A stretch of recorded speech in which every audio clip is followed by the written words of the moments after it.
Hello, एक बार फिर से आप लोगों का इस नए वीडियो में स्वागत है। आइए हम लोग फिर से एक नए वीडियो में नए सब्जेक्ट यानी कि सब्जेक्ट इकोनॉमिक्स यानी कि अर्थशास्त्र के दूसरा पार्ट में हम लोग आगे देखेंगे। और यदि आप लोग अभी तक पार्ट 1 नहीं देखे हैं तो एक बार ज़रूर देख लें ताकि आप लोगों को मदद मिल सके, लाभ मिल सके। और तो पहले हम लोग देखेंगे इसका पैटर्न जो कि मैं पहले वीडियो में बता चुका हूँ और एक बार फिर से आप लोगों को बता देता हूँ। तो देख सकते हैं आप लोगों ने किस तरह तैयार किया गया है। हूबहू 2025 एग्ज़ाम के बोर्ड की तर्ज पर तैयार किया गया है। आप लोग भी एक बार ज़रूर इंस्ट्रक्शन और जो है ये निर्देश को पढ़ लें ताकि आप लोगों को वहाँ पर ज़्यादा परेशानी ना हो। और जो है हम लोग पिछले वीडियो में यानी कि पार्ट 1 में जो थे हम लोग 1 से 50 तक देखे थे और इस वीडियो में हम लोग 50 से आगे यानी कि 51 से आगे देखेंगे। तो चलिए हम लोग बिना समय गंवाए हुए चलते हैं सीधा प्रश्न की ओर। तो प्रश्न है कि किसी वस्तु की पूर्ति की मात्रा और उसकी कीमत के बीच किस प्रकार का संबंध पाया जाता है। तो यह पाया जाता है विलोम संबंध, यानी कि ऑप्शन ए हो जाएगा इसका सही उत्तर। इसका यानी कि ऑप्शन ए जो है इसका सही उत्तर हो जाएगा। इसी तरह हम लोग अगले प्रश्न की ओर चलेंगे।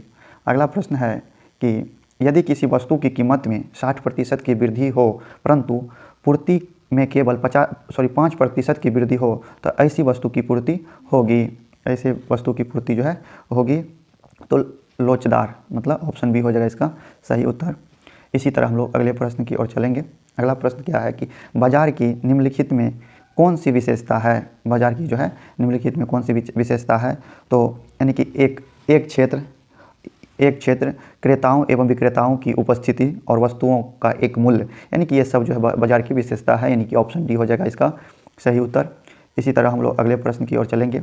अगला प्रश्न है कि बाजार स्थित जिसमें एक क्रेता होता है वह क्या कहलाता है। वह कहलाता है मोनोपोसनी यानी कि ऑप्शन सी हो जाएगा इसका सही उत्तर, यानी कि मोनोपोसनी। इसी तरह हम लोग अगले प्रश्न की ओर चलेंगे।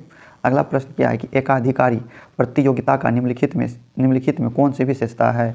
तो कौन सी विशेषता है, तो इसका सही उत्तर हो जाएगा यानी कि विभेदीकृत उत्पादन, विक्रय लागतें, बाजार की अपूर्ण ज्ञान, यानी कि सभी जो है इसकी विशेषता है। इसी तरह हम लोग अगले प्रश्न की ओर चलेंगे। अगला प्रश्न क्या है कि इस बाजार में फर्म की मांग वक्रपूर्ण लोचदार होता है। तो यह तो पूर्ण प्रतियोगिता, यानी कि ऑप्शन ए हो जाएगा इसका सही उत्तर। इसी तरह हम लोग अगले प्रश्न की ओर चलेंगे। अगला प्रश्न है पूर्ण प्रतियोगिता में क्या स्थिर रहता है। पूर्ण प्रतियोगिता में जो है क्या स्थिर रहता है। तो इसमें स्थिर रहता है यानी कि इसमें जो स्थिर रहता है AR और MR दोनों रहता है, यानी कि ऑप्शन सी हो जाएगा इसका सही उत्तर। AR मतलब हो गया औसत आय और MR मतलब सीमांत आय। इसी तरह हम लोग अगले प्रश्न की ओर चलेंगे। अगला प्रश्न क्या है किस प्रकार के बाजार संचार में किसी वस्तु का एक और केवल एक उत्पादन होता है। तो यह जो होता है एकाधिकार, यानी कि केवल एक और एक उत्पादन होता है, उसे एकाधिकार कहते हैं। इसी तरह हम लोग अगले प्रश्न की ओर चलेंगे। अगला प्रश्न क्या है कि पूर्ण प्रतियोगिता बाजार में सभी फर्म किस प्रकार की वस्तुओं का उत्पादन करती है। तो यह वस्तु किस प्रकार का उत्पादन करती है। तो यह करती है समरूप, यानी कि ऑप्शन बी हो जाएगा इसका सही उत्तर। इसी तरह हम लोग अगले प्रश्न की ओर चलेंगे। अगला प्रश्न है संतुलन कीमत के निर्धारक घटक कौन से हैं। संतुलन का जो है संतुलन कीमत के निर्धारक घटक कौन से हैं। तो कौन सा है संतुलित वस्तु की मांग और वस्तु की पूर्ति, यानी कि ये सी हो जाएगा इसका सही उत्तर। दोनों जो है घटक हैं। इसी तरह हम लोग अगले प्रश्न की ओर चलेंगे। अगला प्रश्न है किसी वस्तु की कीमत मांग और पूर्ति की शक्तियों द्वारा निर्धारित होती है। किसने कहा है। यह जो है किसने कहा है। यह कहा है मार्शल, यानी कि ऑप्शन सी हो जाएगा इसका सही उत्तर। इसी तरह हम लोग अगले प्रश्न की ओर चलेंगे। अगला प्रश्न क्या है कि कीमत उस बिंदु पर निर्धारित होती है जहाँ पर, यानी कि कीमत जो है उस बिंदु पर निर्धारित होती है जहाँ पर जो है वस्तु की मांग और वस्तु की पूर्ति बराबर हो, यानी कि ऑप्शन सी हो जाएगा इसका सही उत्तर। इसी तरह हम लोग अगले प्रश्न की ओर चलेंगे। अगला प्रश्न है मांग में परिवर्तन के निम्नलिखित कौन से कारण है। यानी कि जो मांग में परिवर्तन का जो है निम्नलिखित में से कौन सा कारण है। यानी कि उपभोक्ता की आय में परिवर्तन और संबंधित वस्तुओं की कीमत में परिवर्तन और जनसंख्या वृद्धि, यानी कि इसका जो है सभी है, ये भी जो इसका कारण है, यानी कि इसी तरह ऑप्शन डी जो हो जाएगा इसका सही उत्तर हो जाएगा। इसी तरह हम लोग अगले प्रश्न की ओर चलेंगे। अगला प्रश्न है बाजार मूल्य पाया जाता है, बाजार मूल्य जो है पाया जाता है, यह पाया जाता है अल्पकालीन बाजार में, अल्पकालीन बाजार में जो है पाया जाता है। इसी तरह हम लोग अगले प्रश्न की ओर चलेंगे।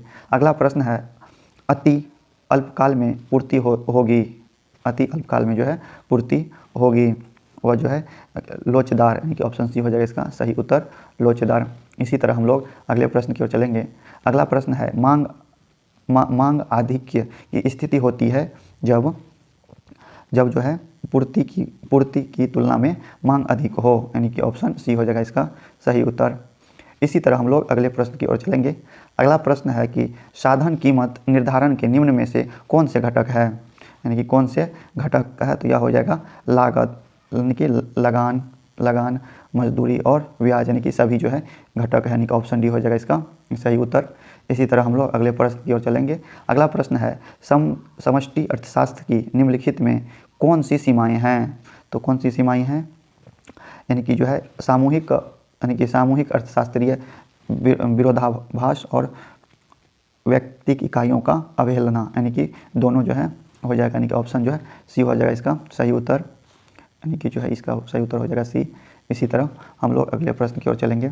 अगला प्रश्न क्या है कि रोजगार सिद्धांत का संबंध है, मतलब रोजगार सिद्धांत का संबंध जो है किससे है, तो यह है समष्टि अर्थशास्त्र से, यानी कि ऑप्शन सी हो जाएगा इसका सही उत्तर। इसी तरह हम लोग अगले प्रश्न की ओर चलेंगे। अगला प्रश्न है समष्टि अर्थशास्त्र अध्ययन करता है, यह अध्ययन किसका अध्ययन करता है, तो यह करता है क्या कहते हैं पूर्ण रोजगार का भी करता है और समग्र कीमत स्तर का भी करता है और सकल राष्ट्रीय उत्पाद का भी करता है, यानी कि सभी, ऑप्शन डी हो जाएगा इसका सही उत्तर। इसी तरह हम लोग अगले प्रश्न की ओर चलेंगे। अगला प्रश्न है स्टॉक के अंतर्गत निम्नलिखित में से कौन शामिल है, स्टॉक के जो है अंतर्गत जो है कौन शामिल है, इसमें शामिल हो जाएगा यानी कि मुद्रा का मात्रा, उसका धन और गोदाम में रखी गेहूँ की मात्रा, यानी कि सभी हो जाएगा। इसी तरह इसका सही उत्तर जो हो जाएगा डी हो जाएगा। इसी तरह हम लोग अगले प्रश्न की ओर चलेंगे।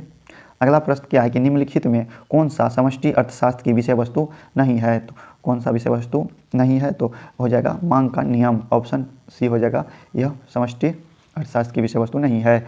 इसी तरह हम लोग अगले प्रश्न की ओर चलेंगे। अगला प्रश्न है चक्रीय प्रवाह के अंतर्गत निम्नलिखित में कौन शामिल है, चक्रीय प्रवाह के अंतर्गत जो है कौन शामिल है, तो इसमें शामिल है वास्तविक प्रवाह, यानी कि वास्तविक प्रवाह, उसके बाद मौद्रिक प्रवाह, यानी कि दोनों। इसका सही उत्तर क्या हो जाएगा, तो सी हो जाएगा, ए एवं बी दोनों। इसी तरह हम लोग अगले प्रश्न की ओर चलेंगे। अगला प्रश्न क्या है कि प्रवाह के अंतर्गत निम्नलिखित में कौन शामिल है, प्रवाह के अंतर्गत जो है निम्नलिखित में कौन शामिल है, तो इसमें शामिल है उपभोग भी शामिल है, उसके बाद निवेश भी शामिल है और आय भी शामिल है, यानी कि उपयुक्त में सभी, नहीं। इसका ऑप्शन क्या हो जाएगा, सही उत्तर हो जाएगा ऑप्शन डी। इसी तरह हम लोग अगले प्रश्न की ओर चलेंगे। अगला प्रश्न है कि 4 क्षेत्रीय अर्थव्यवस्था में चक्रीय प्रवाह में संतुलन के लिए शर्त निम्नलिखित में कौन सी है, तो इसका जो है सही उत्तर क्या हो जाएगा, यानी कि सी हो जाएगा, यानी कि ऑप्शन सी इसका सही उत्तर हो जाएगा, यानी कि C plus I plus G plus into X minus M, जहाँ पर जो है सी मतलब हो गया उपभोग, सी मतलब उपभोग और आई मतलब निवेश और जो है जी मतलब जो है सरकारी खर्च और एक्स माइनस एम हो गया क्या, निर्यात और आयात। तो इसी तरह हम लोग अगले प्रश्न की ओर चलेंगे। अगला प्रश्न है साधन लागत पर शुद्ध राष्ट्रीय उत्पाद को कहा जाता है, यानी कि साधन लागत पर जो है शुद्ध राष्ट्रीय उत्पाद को कहा जाता है, तो क्या कहा जाता है, तो राष्ट्रीय आय, यानी कि ऑप्शन क्या हो जाएगा, डी ए हो जाएगा इसका सही उत्तर। इसी तरह हम लोग अगले प्रश्न की ओर चलेंगे। अगला प्रश्न क्या है कि किसी अर्थव्यवस्था में एक वर्ष के अंतर्गत उत्पादित अंतिम वस्तुओं तथा सेवाओं के बाजार मूल्य को कहते हैं, तो क्या कहते हैं, तो कहते हैं कुल राष्ट्रीय उत्पाद, ऑप्शन क्या हो जाएगा, ए हो जाएगा इसका सही उत्तर। इसी तरह हम लोग अगले प्रश्न की ओर चलेंगे। अगला प्रश्न क्या है कि एक अर्थव्यवस्था में कौन सा क्षेत्र सम्मिलित है, एक अर्थव्यवस्था में जो है प्राथमिक क्षेत्र भी सम्मिलित है, यानी कि प्राथमिक क्षेत्र भी सम्मिलित है, द्वितीय क्षेत्र भी सम्मिलित है और तृतीय क्षेत्र भी सम्मिलित है। इसी तरह इसका सही उत्तर डी हो जाएगा इसका सही उत्तर। इसी तरह हम लोग अगले प्रश्न की ओर चलेंगे। अगला प्रश्न है प्राथमिक क्षेत्र में, यानी कि प्राथमिक क्षेत्र में निम्नलिखित में कौन शामिल है, प्राथमिक क्षेत्र में जो है कौन शामिल है, तो प्राथमिक क्षेत्र में जो है, तो प्राथमिक क्षेत्र में भूमि भी शामिल है और वन भी शामिल है और खनन भी शामिल है, यानी कि ऑप्शन इसका डी हो जाएगा सही उत्तर। इसी तरह हम लोग अगले प्रश्न की ओर चलेंगे। अगला प्रश्न क्या है, अगला प्रश्न है कि द्वितीय क्षेत्र यानी कि अगला प्रश्न, द्वितीय क्षेत्र में निम्नलिखित में कौन सी सेवाओं को सम्मिलित किया जाता है? तो यानी कि किसको सेवा द्वितीय क्षेत्र में जो है किया जाता है? तो किया जाता है विनिर्माण यानी कि उद्योग को कहा किया जाता है। ऑप्शन बी हो जाएगा इसका सही उत्तर। इसी तरह हम लोग अगले प्रश्न की ओर चलेंगे। अगला प्रश्न है कि लाभ के निम्नलिखित में कौन से घटक है? लाभ के जो है कौन से घटक है? तो लाभ का जो है लाभांश भी घटक है और अवितरित लाभ भी घटक है और निगम लाभ कर भी इसका घटक है। इसी तरह इसका सही उत्तर हो जाएगा डी इसका सही उत्तर हो जाएगा। इसी तरह हम लोग अगले प्रश्न की ओर चलेंगे। अगला प्रश्न क्या है? अगला प्रश्न जो है वस्तु विनिमय प्रणाली के लाभ है, यानी कि वस्तु विनिमय प्रणाली के लाभ है। तो वस्तु विनिमय प्रणाली के लाभ क्या है? तो सरल प्रणाली, यानी कि सरल प्रणाली भी है, आपसी सहयोग पर वृद्धि भी है, आर्थिक असमानताएं नहीं, यानी कि उपयुक्त सभी क्या है? आर्थिक वस्तु विनिमय प्रणाली के लाभ है, यानी कि ऑप्शन डी हो जाएगा इसका सही उत्तर। इसी तरह हम लोग अगले प्रश्न की ओर चलेंगे। अगला प्रश्न है मुद्रा वह है जो मुद्रा का कार्य करे, किसने कहा? मुद्रा वह है जो मुद्रा का कार्य करे, किसने कहा? यह कहा है हर्बेल विदर्स, यानी कि ऑप्शन ए हो जाएगा इसका सही उत्तर। हर्टले विदर्स। इसी तरह हम लोग अगले प्रश्न की ओर चलेंगे। अगला प्रश्न है मुद्रा के कार्य है, मुद्रा के कार्य है। तो मुद्रा का कार्य क्या है? तो विनिमय माध्यम, यानी कि ये भी मुद्रा का कार्य है। मूल्य का मापन, यह भी मुद्रा का कार्य है। मूल्य का संचय, यानी कि सभी जो है मुद्रा का कार्य है। इस तरह इसका सही उत्तर हो जाएगा ऑप्शन डी। इसी तरह हम लोग अगले प्रश्न की ओर चलेंगे।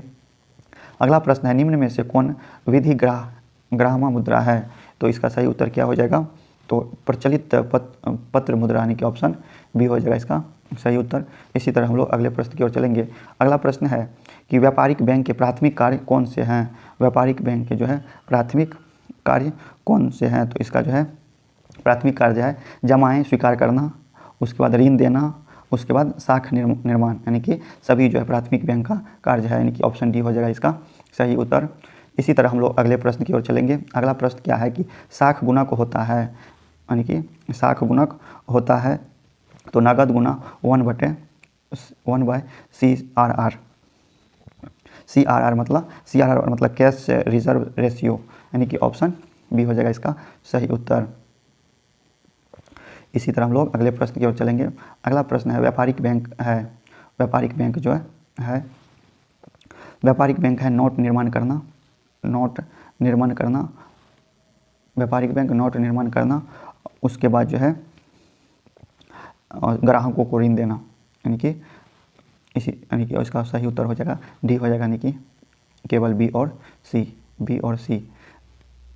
ए नहीं होगा, इसका ए नहीं होगा, इसका हो जाएगा क्या कि बी हो जाएगा और सी हो जाएगा। नोट निर्माण करना व्यापारिक बैंक का कार्य नहीं है, तो यानी कि इसका सही उत्तर डी हो जाएगा ए और सी।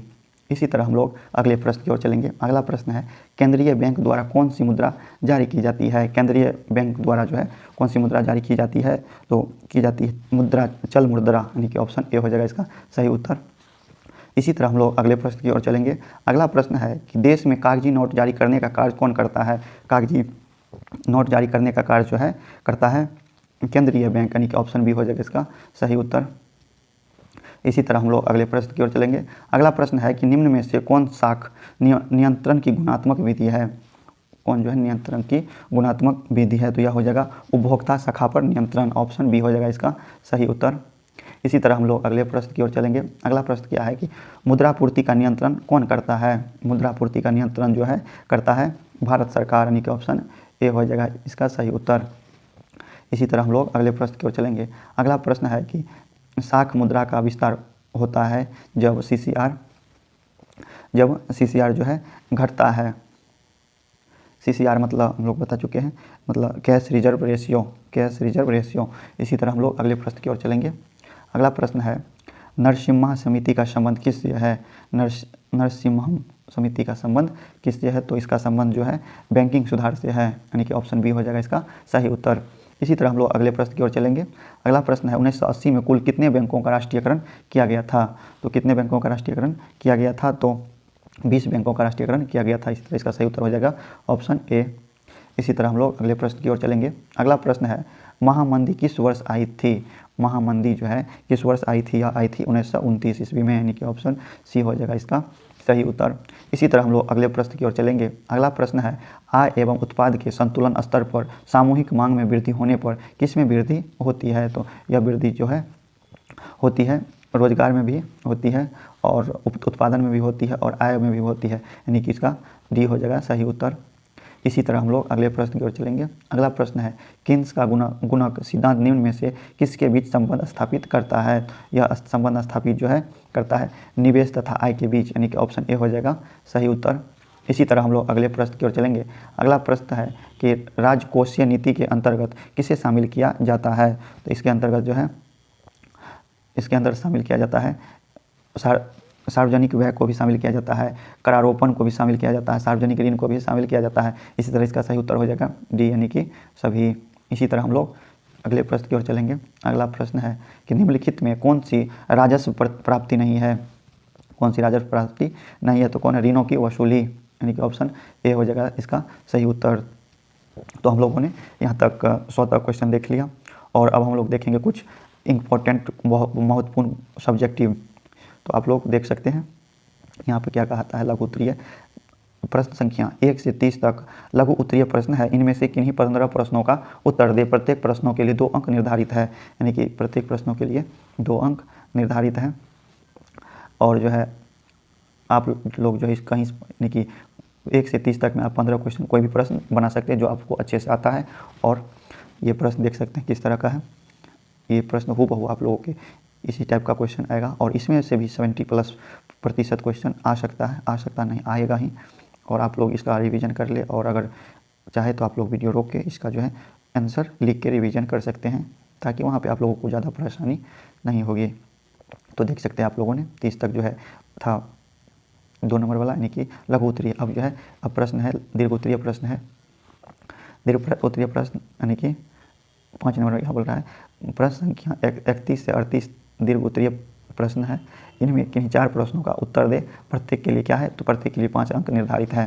तो आप लोग 31 से लेकर 38 तक में कोई भी 4 प्रश्न का उत्तर दे सकते हैं और आप लोग 4 का उत्तर जरूर दें और आप जहाँ से जो प्रश्न आता है वहाँ से उत्तर दे सकते हैं। तो देख सकते हैं आप लोग किस तरह का प्रश्न है।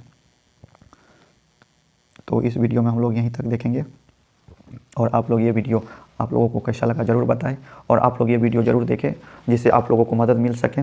तो मिलते हैं फिर से नए वीडियो में। जय हिंद, थैंक यू।